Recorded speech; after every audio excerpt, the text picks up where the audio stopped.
En la iglesia tenemos dos tipos de edificios, uno que llamamos capilla y otro que llamamos templo. En las capillas pueden entrar todas las personas, miembros o no miembros, y todos los días, especialmente los domingos para las reuniones dominicales, como la reunión sacramental, la escuela dominical y todas las reuniones que hay el domingo. Es más, todos están invitados. Pero al templo solo pueden entrar miembros de la iglesia, y no todos los miembros de la iglesia, sino miembros que solo tienen recomendación para entrar, que emite el obispo y firma también el presidente de estaca. Yo recuerdo que tuve que esperar 10 años desde que me bauticé, desde que me hice miembro de la iglesia, para que existiera un templo en el Ecuador. En esos 10 primeros años de miembro de la iglesia, si es que yo quería ir al templo, el templo más cercano era en Lima, Perú.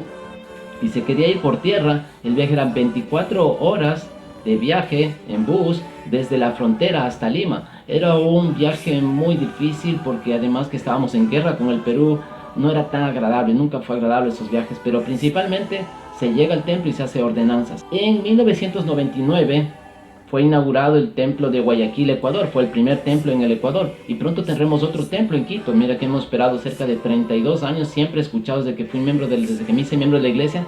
Siempre fui escuchando del templo de Quito. Y pronto va a estar como ya los 32 años de espera. Lo que yo puedo decir es que la inauguración del templo de Guayaquil fue una fecha inolvidable. Fue el 1 de agosto de 1999. Inolvidable porque el 1 de agosto es el mejor día del año.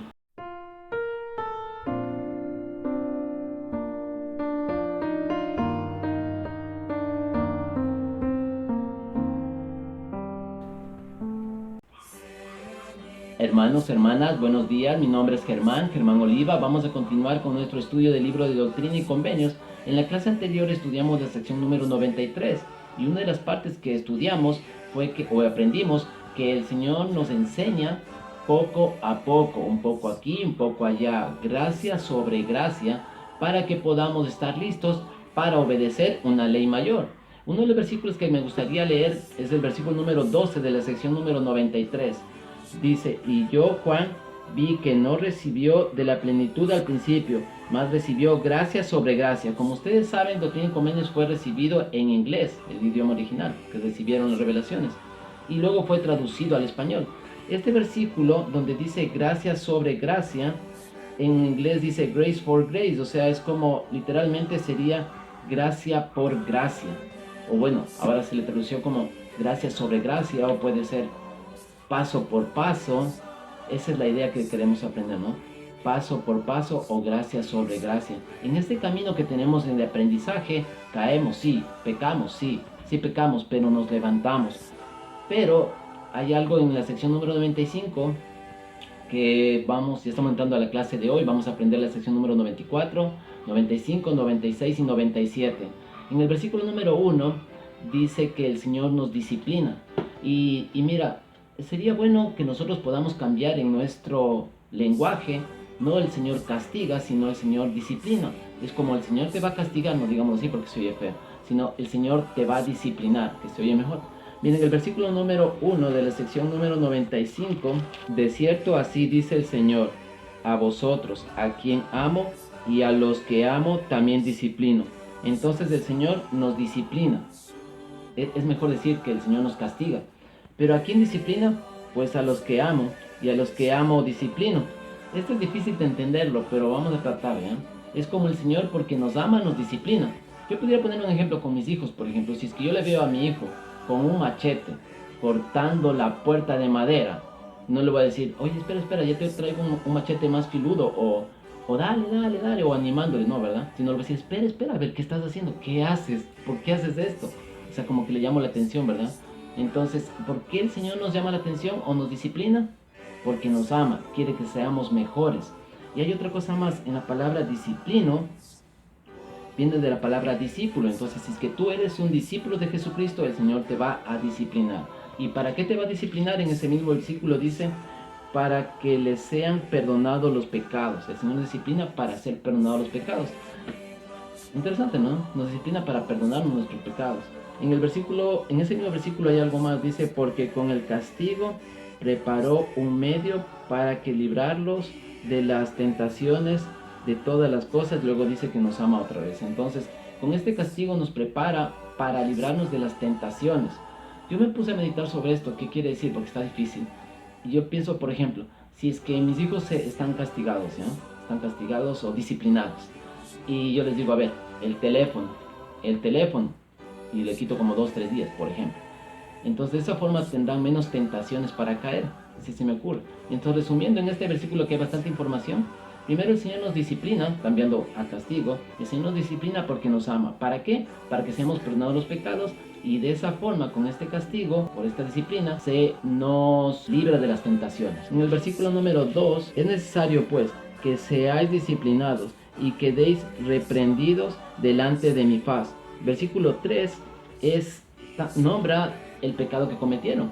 Entonces ellos cometieron un gran pecado. Esta revelación fue hecha en 1 de junio de 1933, y el Señor les está disciplinando a los hermanos que vivían en Kirtland, Ohio. Y vamos a ver realmente qué es el pecado. Versículo número 3. ¿Por qué habéis cometido un pecado muy grave? ¿Cuál es este pecado muy grave? Si nosotros regresamos a la sección número 88, en el versículo número 119, un versículo bien conocido, esta revelación fue dada el 27 y 28 de diciembre de 1932, como 6 meses antes. El Señor les había dicho, versículo número 119, organizaos, preparar todo lo que fuera necesario y estableced una casa, sí, una casa de oración, una casa de ayuno, una casa de fe, una casa de instrucción, una casa de gloria, una casa de orden, una casa de Dios. Esto, cuando dice una casa de Dios, está hablando del templo. Entonces, establecer el templo. Eso les había dicho 6 meses antes, pero no se había hecho nada. Entonces él dice que están en graves problemas, en grave condenación, un pecado grave, dice, por no obedecer. También se podremos aplicar, y como habíamos hablado, cuando hablamos en el 119, una casa de orden puede aplicarse a nuestra casa. Tener nuestra casa bien ordenada, una casa de oración, una casa de ayuno. Y también se podría hablar de nosotros mismos. O sea, una casa puede ser nuestra vida, ¿no? Tener una vida ordenada, una vida de ayuno, una vida de oración. Si volvemos a la sección número 95 y terminamos de leer este versículo que estábamos leyendo, leemos de nuevo el 3. Dice, porque habéis cometido un pecado muy grave contra mí, al no haber considerado en todas las cosas el gran mandamiento que os he dado concerniente a la edificación de mi casa. Versículo 4. Para la preparación con la cual me propongo preparar a mis apóstoles para que poden mi viña por última vez. Hemos hablado de esto en clases anteriores, principalmente en el libro de Mormón el año pasado, que esta es la última dispensación, ¿no? Entonces es una preparación. El templo también es que sirve para instrucción, de preparación. Versículo número 8 es muy bueno. Sí, de cierto os digo, os mando edificar una casa en la cual me propongo investir con poder de lo alto a los que he escogido. Entonces el Señor dice que se va a proponer edificar una casa. ¿Qué casa estamos hablando? La casa del templo. Y en el templo, ¿cuál es el propósito? Ser ¿de qué? Investir con poder. Esto de investir poder de lo alto viene de investir investiduras. Lo que se recibe en el templo son investiduras. ¿Para quién? En el versículo dice para los escogidos. Pero que no se sientan tranquilos. Hermano Germán, qué bueno, yo soy escogido. Sí, pero aún los escogidos, dice las escrituras, que pueden ser engañados. Entonces tienen que estar atentos de no ser engañados, porque no sabemos en el momento que vamos a ser tentados. En el versículo 8 dice al principio otra vez, sí, de cierto os digo, os mando a edificar una casa. Esto de mando a edificar una casa, José Smith lo dice por el templo, pero bien estamos enseñando que puede ser nuestra vida, edificar nuestra casa. Si es que nosotros aplicamos 1 Corintios en la Biblia, 1 Corintios 6:19, donde dice que nosotros, el cuerpo, es un templo donde mora el Espíritu. Vamos a leer esa escritura. ¿O no sabéis que vuestro cuerpo es templo del Espíritu Santo que está en vosotros, el que tenéis de Dios y que no es vuestros? Ok, mira, entonces estamos hablando de que somos un templo. Entonces, si es que el Señor nos manda a edificar un templo, podemos ser nuestro cuerpo mismo, nuestro propio templo. Vamos a ver en esta clase, y hemos de ver en las futuras clases, en donde se hacen unos cimientos bien fuertes. Tal vez ya tenemos los cimientos. Ahora edifiquemos en nuestro cuerpo. Recordemos que nuestro cuerpo es buenísimo. Podemos hablar con las manos, podemos mirar, oír, tocar, y lo mejor de todo, abrazar.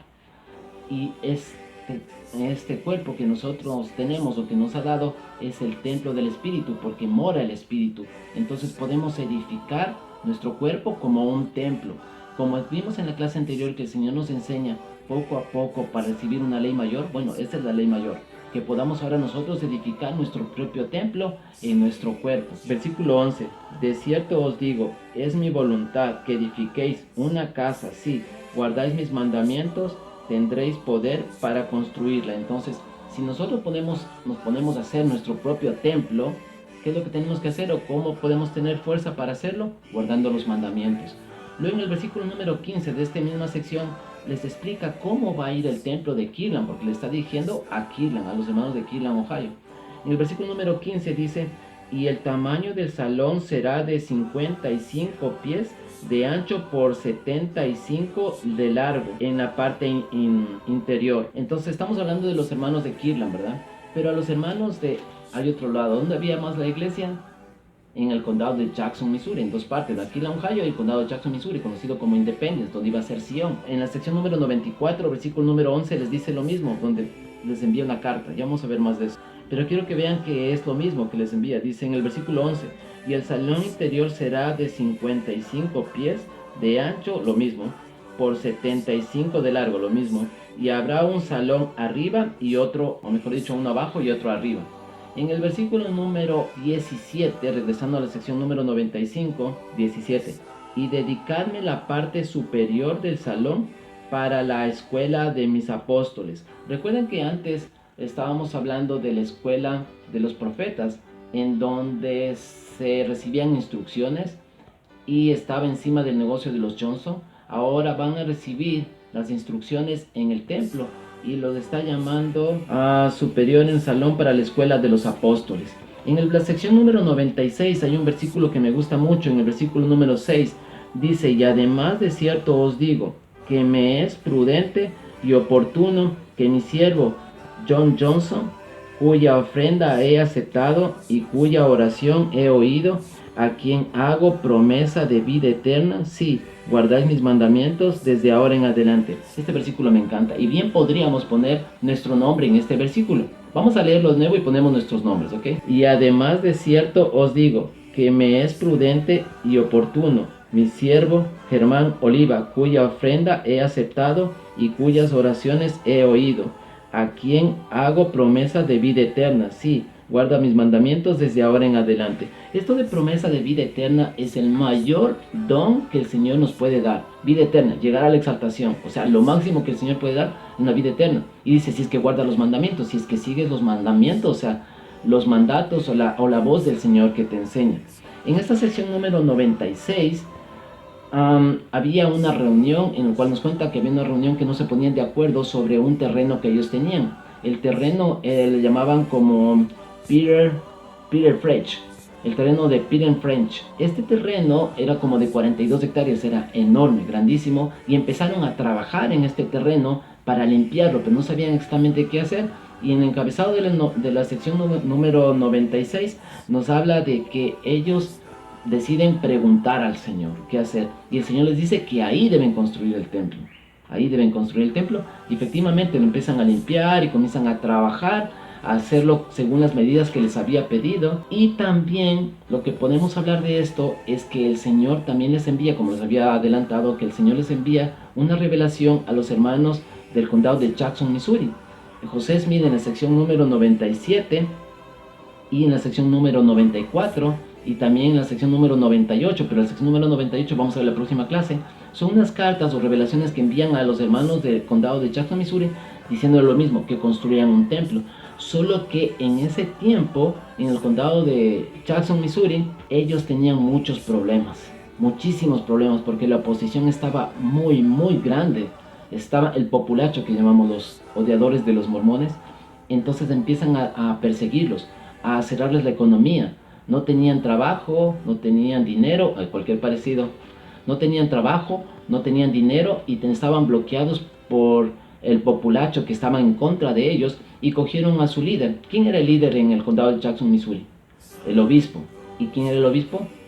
El obispo era el obispo Edward Patricks. Muy bien, Edward Patricks era el obispo ahí, y junto con el hermano Charles Allen le botan brea, le ponen brea. Esto usualmente lo que hacían en los Estados Unidos en esa fecha, cuando querían odiar a una persona o querían humillarla, le ponían brea. Esto de la brea fue muy perjudicial para el hermano Patrick, porque fue afectado siempre tuvo sus síntomas o siempre tuvo secuelas por esta ocasión. Él no pudo llegar hasta el lago Salado, él llegó hasta Nabú, pero Nabú murió. Se habla de que fueron secuelas de este problema que le pusieron brea. Y no solo eso, sino que les queman en el 20 de julio de 1833, queman la imprenta, todo el populacho, y en 3 días más, el 23 de junio de 1833, les hacen firmar una carta a la brava, claro, una carta que les dice que en 8 meses todos los mormones tendrían que irse del condado de Jackson, Missouri. No querían ver a nadie y la oposición estaba muy grande y muy bravos. Querían matar a todos. Pero dicen ya, en 8 meses váyanse. Pero en esta ocasión tan grande y fuerte que había oposición, el hermano José Smith, el profeta, recibe una revelación. Y le dice, ¿saben qué, hermanos? Hay que construir el templo. Es interesantísimo esto, que el Señor nos manda a hacer algo cuando pensamos que no estamos preparados para hacerlo. En el versículo número 12 de la sección número 97 dice: He aquí, este es el diezmo y el sacrificio que yo, el Señor, requiero de las manos de ellos, a fin de que se me edifique una casa para la salvación de Sión. Aquí es el tema de la clase, para la salvación de Sión. El tema de la clase es para la salvación de Sión. Y se les dice, sí, con diezmos, pero ustedes saben que el diezmo es el 10% de nuestros ingresos. Pero si no hay ingresos, no hay diezmo. Aún así, estaban pasando por un momento muy difícil, y ahí en ese momento el Señor les dice, edifiquen un templo. Pero como hemos visto hace un momento, que edificar un templo podemos ser nosotros mismos, entonces podemos edificar nuestro propio templo en nosotros, porque nuestro cuerpo es un templo. Versículo número 16 es para beneficiar a todos, porque si tú edificas tu propio templo, puedes ayudar a las demás personas. El 16 dice, sí, mi presencia estará ahí, porque vendrá a ella, y todos los de corazón puro ahí entren, verán a Dios. Estamos hablando del templo, una vez que se construye el templo. En el versículo número 21, recordemos que próximamente tendremos 2 templos en el Ecuador, ¿no? Muy pronto, tantos años esperando el templo de Quito, pronto estará. Y el templo de Guayaquil, que al fin y al cabo está casi en el medio del país, que podemos llegar todos. Quisiera decir algo más. Los hermanos otavaleños, que son bastantes hermanos que van hacia el templo de Guayaquil, ahora lo tendrán el templo más cerca, y a los quiteños lo tendrán en su misma ciudad. En el versículo número 21 dice: Por tanto, de cierto así dice el Señor, regocíjese en Sión, porque este es Sión, los puros de corazón. Por consiguiente, regocijen Sión mientras se levantan todos los inicuos. Luego continúa esta carta o la revelación a los hermanos del condado de Jackson, Missouri, en la sección número 94. En el encabezado dice que esta sección fue recibida el 6 de mayo de 1833. Pero ¿cómo puede ser la continuación de la 97, regresar al 94 y es en mayo? Aquí hay un error, porque la sección número 97 fue recibida el 2 de agosto de 1833 en el encabezado, y la sección número 94 dice el 6 de mayo de 1833. Bueno, aquí hay un error. Según el manual de institutos dice que aquí hay un error, que esta sección número 94 fue el 2 de agosto de 1833, después de la sección número 97. Entonces esta sección número 94 debió haber estado después de la 97. Y el error probablemente fue de escritura, probablemente en los escritos originales no se notaron, la imprenta falló, etc. Pero sí, aquí hay un error. Pero se quedó como sección número 94. En el versículo número 2 de la sección número 94 dice: Y he aquí, debe hacerse según el modelo que os he dado. ¿Cuál modelo? El modelo que ya nos dio el Señor. Cómo hacer las medidas y cómo nosotros podemos hacer nuestros propios cimientos y hacer. Versículo número 6 es muy bueno. Dice: y se dedicará al Señor desde su fundamento, según el orden del sacerdocio, de acuerdo con el modelo que os será indicado más adelante. Esto es increíble, porque primero el orden del sacerdocio, según el orden, es como cuando tú estás en la fila de un banco, o fila haciendo, no, probablemente en un banco, aunque ya se es todo transferencia, pero vamos a imaginar que todos estamos en la fila de un banco y nos adelantamos a la brava y nos metemos en adelante de la cola. Ok, eso no está bien. Tienes que esperar tu orden, según el orden del sacerdocio, cuando te toca. Poco a poco estarás listo para algo. ¿Para qué? Para una ley mayor. El Señor te va enseñando poco a poco para aprender algo más. Al final dice, de acuerdo con el modelo que os será indicado más adelante, porque el Señor te indicará el modelo que tienes que seguir. Si nosotros seguimos a Jesucristo, si cumplimos y aprendemos poco a poco, recibiremos una ley mayor. En el sagrado nombre de Jesucristo. Amén. Dios de mí, sin